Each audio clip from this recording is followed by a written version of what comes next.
Chris, how you doing, bud? Good. How you doing, Mikey?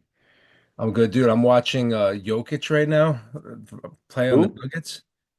Who? Yo- Jokic. Listen, What's that?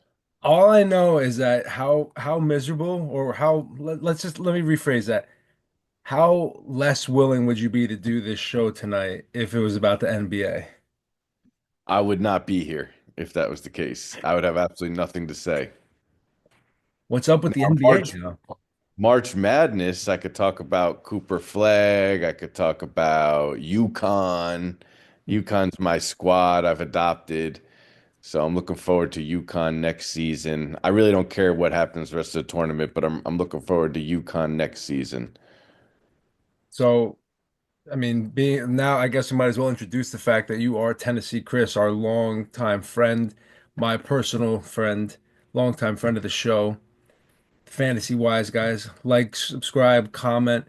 Again, this is Tennessee Chris. You'll be seeing a lot more of him. But let me tell you, Tennessee Chris, Tennessee University, I hope you don't let me down like they did because they destroyed my bracket. If they won on what day was that? Thursday? No, no, Saturday. If they had won on Saturday, Saturday, Sunday, Sunday, but Sunday. they got blown out, completely blown out. I don't think they realized the game was Sunday. All number one seeds advance. It's crazy. Have you heard about any of the Rodgers stuff today? It seems like he's going to the Steelers. He was throwing balls with Mr. Metcalf. One of my, speaking of Mr. Metcalf, one of my players from last year. So it's funny that you say that. We were actually going to talk about that today. Yeah, I know. And so honestly, now, like, it's so funny. Rodgers always has to be so, make everything a production, as we would say, Yeah. right? Like, he's always got to do a song and dance. Can't Yeah. just release the information. He's got to I don't dangle it in get front of it. everybody. I'm so happy to be done with him. It's just like I wish it would have worked out, but it's just I'm so sick of the drama and the song and dances. Like it's just I like what the Jets are doing right now. Yeah, dude, Rodgers wasn't the move anymore. We had to get rid of him. I'm so happy. But like, of course, in terms of fantasy, that's still kind of a valuable thing. Like Rodgers, okay, he obviously didn't sign with the Steelers yet, but like I said, song and dance. You said he posted a picture with him and DK Metcalf. Yeah, we're just casually throwing the ball, like it's just us. Like clearly they planned that outing. You know what I mean? So. Right. Oh yeah, the whole thing was the song and dance. Absolutely. So whatever symbolism that represents, he's obviously has intentions, it looks like, of joining the Steelers, which can be significantly, drastic for somebody like George Pickens, somebody like DK Metcalf, um, even Pat Freiermuth and Jalen Warren. These are all guys. Do you think w with them going in blind right now? Do you think that they're going to be more productive or less productive with Aaron Rodgers? Like, do you think this boosts all their ADPs? No, but I don't. I mean, I don't know. It's hard to say. It's hard to say because like if you're looking at it from a Jets fan's perspective, then probably he's going to go there and light it up. And if that happens, then residual effect is DK is going to have a good season and Pickens will have a good season. So that's one way to look at it. But then the other way to look at it is he didn't really look good last year, and he's not even showing up to practice. Everybody's new. I mean, if you were looking at it as trying to make a smart decision, it doesn't look like that would be the way to put your money if that was the way you were doing it. If I Yeah, was you. and if anything, like if there's anybody that I'm betting on to have a good season out of that, it's obviously DK Metcalf. Like I'd rather take the risk on DK Metcalf than George Pickens. And with that being said, the one person I think is going to be affected from the most from this is most likely George Pickens. Compared to last year, he's not going to be as valuable. He's not going to go as high in drafts, and most likely he's going to lose out on some of that target share that he's already getting. Completely new quarterback. You already see the chemistry between him and DK. And Right. he's a $150 million man. He's going to get a bulk majority of the work, I'd like to believe. And George Pickens, in the end, dude, that guy always had a fucking attitude, and I could not stand it. Like he's just Not the type of player. And this is the guy that you and me are always super big on like attitudes when we see that, when we see like their Instagram or we see like highlights from their games of them doing something crazy. You and I are immediately like, yeah, he's out, stock down. We're not taking him. George Exactly. Pickens is one of those guys. Out. Completely. What about Jalen Warren? Um, No yeah. Najee. No Najee. Well, then, yeah, exactly. So, I mean, I think you got to expect him to have a bigger season now that he has a bigger role. Yeah. So, Yeah, I mean, unless they draft some ridiculous running back like Omarion Hampton or Travion Henderson, one of those Ohio State guys, Quinshon Judkins, unless they do I that, could see them getting somebody like Judkins. yeah, right. I could see them taking a quarterback first if they can, and then going for a running back. Like maybe in the third round or second round. I mean, there's a lot of running backs on the board. Yeah, I got some friends down here that are Steelers fans, and they have no idea what the hell the Steelers are doing. So so I certainly don't. Yeah, I mean, forget the Steelers though. They're most likely out. I mean, they're not out, but just somebody that I'm not going to be betting on. Another. So speaking of the Jets, another interesting news. It's not like really anything major happened, but supposedly, I guess it was yesterday, Aaron Glenn basically hinted at the fact that the Jets are most likely going to be a more running back by committee. So we already know we have Breece Hall, who was a projected number one pick last year in fantasy in some leagues. He went first round in every league. That's right. So we had Breece Hall, the other guy, Braylon Allen, and Isaiah Davis. So if all these guys are getting work, and we have Justin Fields now behind center, who might run a lot himself, I have to think that Breece Hall is going to see a major regressive year this year. Well, I think last year was the regressive year, so I think he'll have a step up this year from what he did last year. Really? Last year was a down year in this compare. I mean, I'm not looking at the numbers, but it just wasn't the year we were expecting. I mean, obviously his numbers are all over the place because he had the injury, and then the Jets offense has just been atrocious. So you got to kind of look at everybody's stats with a grain of salt. Um, I think their offensive line's gotten stronger. I think they have an actual offensive coordinator now that has a plan and a vision. And I also believe in the head coach and his ability to help the team game plan week to week, specifically based off of what the opponent's doing. So I certainly think that Breece Hall is going to be a massive part of the Jets offense this year. And Isaiah Davis, you know, I think you'll definitely see a good amount of Braylon Allen too. And then Isaiah Davis will be more of like a third guy. He'll get some carries, but I think it's going to be mainly Breece and Davis for sure. Yeah, and just to give you some ideas, or just to give you an idea of everything, in 2023, he played 17 games. The year before that was the year he was injured that you were talking about. Only 7 games that rookie year. 2023, 17 games. Last year, 16. Last year, 290 points. Oh no, I'm sorry. 2 years ago, 290 points. Last year, 240. So everything went down. Rushing yards, he has yet to even break 1,000 yards. 994 rushing yards. Then compared to last year, 876. 5 touchdowns both years, but he went from 2 fumbles 2 years ago to 6 last year. And he also decreased in targets from 95 to 76. I wouldn't be surprised if he even goes less than that. His snap percentage was up a little bit, but obviously it was Aaron Rodgers at quarterback, totally different. But in the end, yeah, you're right. You can't completely turn your back on Breece Hall at the right value. If he slips through the cracks and you can get him in like the second or third round, he's worth a shot. Personally, I don't know. I don't know if I'm drafting him. Would you take him in the third round over, like, let's say James Conner? Yeah, definitely. Well, he would definitely, I guess, let's see. So James Conner right now is going in at RB. Oh, he was the 11th last year. Sorry, he was the 11th, RB 11. Let's see, Hmm. 253 points, Looks like Reese was 14 or 15. 16. Yeah. So. and then there's Mixon behind him, Montgomery. I mean, there's a lot of good running backs in that area, and that's not to take away from Connor, but I just think that Brees is going to have a really big year. Look at his yards per attempt, over 4 yards every season. Now the ADP for this year is showing Brees Hall as the running back 13. So he's in like the third tier, right behind Kyron, James Cook, Chase Brown, and right before McCaffrey, Mixon, Hubbard, Walker. You're right. And then so now this is a good one. Would you take Brees Hall or Christian McCaffrey? Brees Hall. Yeah, me too. But now would you take Brees Hall or Chase Brown? Brees Hall. I have to go Chase there. Why is that?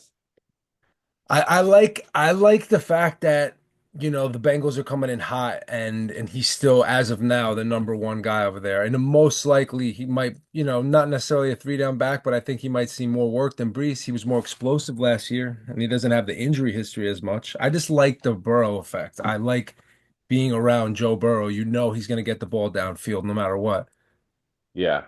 No, he's a good back. 14 attempts per game last season. Almost 1,000 rushing yards. He can catch the ball. He's going to start the season as the number one unless they draft somebody. I'm sure they're going to draft somebody at some point.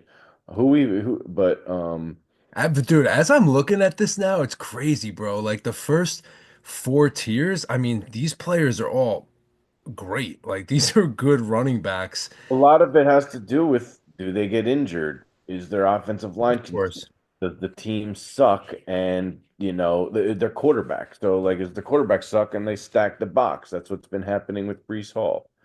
I mean, we were clowning on Najee Harris big time last year, but I mean, Najee now with the Chargers, he's ranked running back 21. I think he's even somebody due for a huge year in LA. Like I just think you could find so much value late in the draft with our running backs. My my Definitely. my big strategy this year, I'm gonna be picking wide receivers early, and then I'm gonna look for some late round running backs that I think can pop.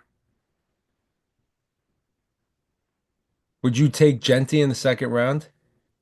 Absolutely. I'd take him in the first round potentially.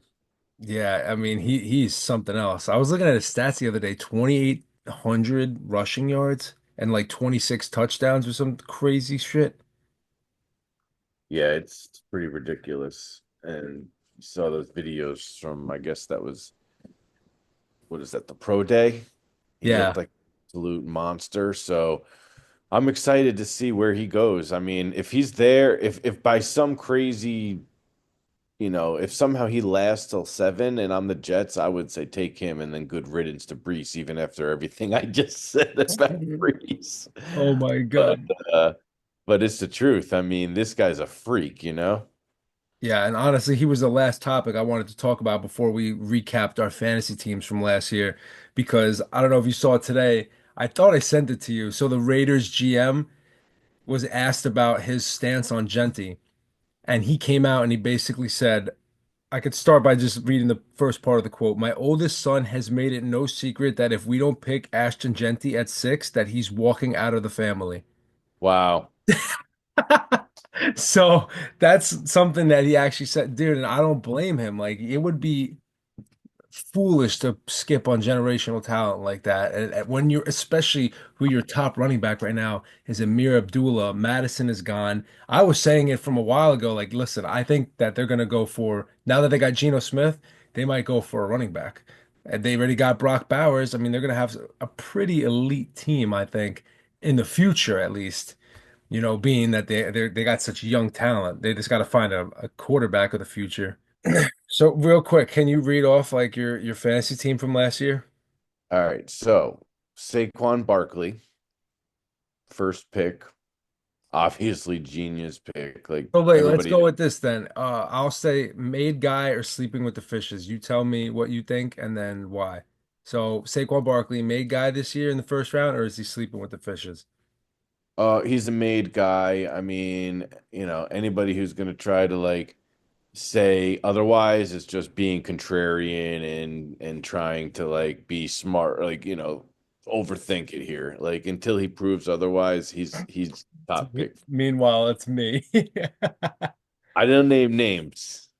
I just don't know, man. Every time they say somebody is the projected number one pick, he's never like the number one ranked player at the end of the year. I'm just going off of analytics. I just don't see it possible. But obviously, he's a dog and he's a made guy, no I matter mean, if what. he's, I'm not, I don't know if I would want to pick him number one overall, but I mean, I don't see how he's not a first round pick. Oh no, yeah, without a doubt. That's why I said in the end he is a made guy. I'm not taking him in the first pick. I'm not taking him in the second pick. Maybe third or fourth, but yeah, he's a made guy. So who was your second pick? Puka Nakua,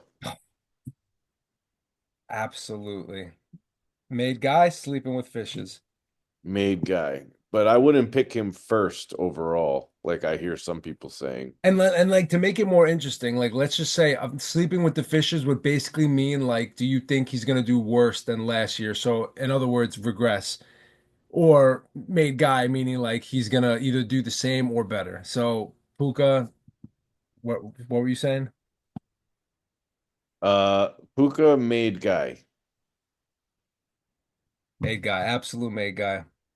I mean, how can you not love him? He's amazing. He plays with heart and passion, and it seems like McVay is good at monitoring his snaps because he's his own worst enemy. This guy, he'd literally just like run through like whatever is in his way, so and break his own body and jeopardize my fantasy team. So Sean McVay does a good job of monitoring him, I think.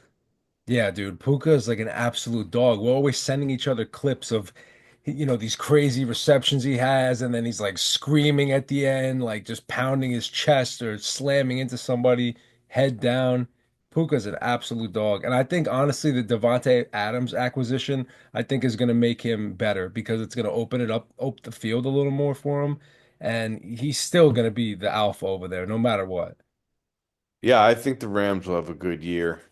Definitely. They're due. They started slow the past two seasons and then came on late, and it was a little too late. I could see this year them putting it all together from the beginning. Yeah. Wait, who's your third pick? That would be Mr. DK Metcalf. Oh God. That was really your third pick. Yeah, I don't know. It wasn't the best draft, Wasn't I I mean, didn't you I'm not still happy. beat me for third place. Exactly. Like that's what I'm saying. And it was like not even a good draft. So like imagine if I actually like had a good draft, I would have won the whole league. And what do you think there? May guy sleeping with the fishes. Um It's a tricky one. Oh, it's hard for him to kind of regress because he didn't really have a great season. So I wouldn't say he's a made guy, but I would say I could see him having a decent year. I'd honestly, to me, he was always kind of sleeping with the fishes. And here's why, is that he never goes above expectations for me. He's simply like a maximum ceiling 20, 25 point a game guy. You haven't seen multiple touchdowns from him in a long time. And he's like 28 years old now, I believe. Let me just get an exact age on him. But regardless, I was never big on him because I always felt like he was somebody that has been regressing. So he was the wide receiver 31 last year. Yeah, he's Wow. 27 and 2 months.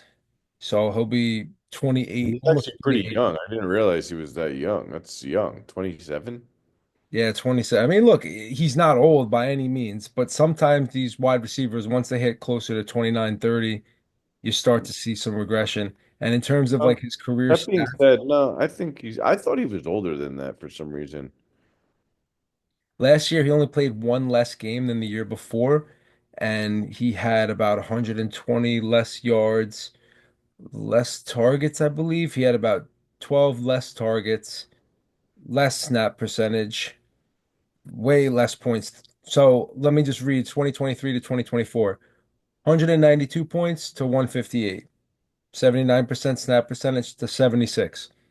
119 targets to 108. So these aren't that bad considering he only missed one game. But it is a totally new team. So, and he only had 5 touchdowns last year, which is Yeah. concerning. I'm sure, I'm sure you knew that. Yeah, but no, I think he'll put it together this year and have a bounce back year. Yeah, no, he could be worth picking up. I'm personally not. You probably aren't either. You're probably trying to throw me off and like just tell me the opposite of everything you want to do. I mean, no, I could definitely see myself drafting DK. Who was your fourth pick? Laporta. Oh God. Now I have I a could good see stance on myself him. drafting him again too. Like I feel like he underachieved last year, but maybe I probably don't draft him where I drafted him at fourth round. Yeah, I think a lot of people are going to sleep on him this year because of last year, but in my opinion too, he can only go up from here. Yeah, How did you end up doing so good if all these guys sucked last year? I'll tell you exactly why. Because of my next pick, Joe Burrow, and because of my first pick, Saquon and Yeah. Puka. I mean, what do you mean DK and And that's honestly, your team didn't even suck. Like these guys weren't that bad. Laporta. Like, they popped Yeah, like off at the right time, and yeah, like it's just like Laporta was tight end one last year, so or the year before, so obviously he's going to go down, and then. I mean, I would expect Bowers to have a less of a year this year. it's You possible. know somebody, somebody is gonna just like be jumping to like grab him early. Yeah, and honestly, despite last year, he still finished as the tight end seven. So as the tight end seven, he also had played the same amount of games, but had 26. Oh, wow. Actually, I'm terribly sorry. 37 less targets, 26 less receptions, Than 100 who? 153 less yards, three less touchdowns. So last year, 726 and seven. Yeah, it's, even less snap percentage. But you're right, dude. He's due for a bounce back. And with that new offense over there, who knows if they look to highlight him more. Mm-hmm. Who is the next one? T. Higgins. That was a good pick right there in the sixth round. You were like, what? Why would you pick that? Yeah. I was kind of on him like I was with DK. Like the guys I just wasn't touching them. But Yeah, because yeah. well, don't touch DK then. That's fine. I'll take him. Zach Moss. I won't be selecting him next year. He's sleeping with the fishes. Yeah, 100%. Well, I mean, I'd probably take him at the end of the draft though, because I don't even know what team he's going to be on. But he's a good player, so if he recovers from his injury, I mean, I would take him, but definitely not at pick 12 in the seventh round. Yeah, dude, he's gonna hit the free agents hard. I don't think anyone's even gonna draft him. And I think I made a couple of good free agent signings. I don't remember who, but then I had Christian Watson who sucked. And then, but I don't know, I'd probably give him a chance this year. Then Gus Edwards sucked. Wouldn't give him a chance. Rico Dowdle, he actually ended up coming in clutch a couple of games for me. Joshua Palmer, loser. Loser. Uh, Khalil Shakir, round 12. That was a great pick. No one knew him. Everyone's like, who? And I was like, Wait, yeah. you got Khalil Shakir in the 12th round? Oh, yeah. No, you know what, too, man? We talked about that. When you made the pick, I would told you I was proud of you because that if out of all the Buffalo receivers, which I wasn't touching because I drafted Dalton Kincaid, but out of all of them, I was like, all right, Khalil Shakir should definitely see the most production because and sure enough, I think somebody else picked Keon Coleman, and then you ended up picking Shakir, which was a way smarter pick, and he signed a 4-year extension, 60 million. That's right. All because I believed in him. Along with Dowdle, who was now on a totally different team, but he signed for 1 year with the Panthers. He might see some regression this year because he's going to be behind Chuba Hubbard this time. Yeah, but I think he should be in Carolina. That's where he belongs. But anyway, listen, this was a great episode. I feel like it was really, what are you doing? I don't It actually looked awesome. It was like, Did it? what are you doing, man? Dude, anyway, yeah, so whatever. We'll get to that next time. You're the man. This was an awesome episode.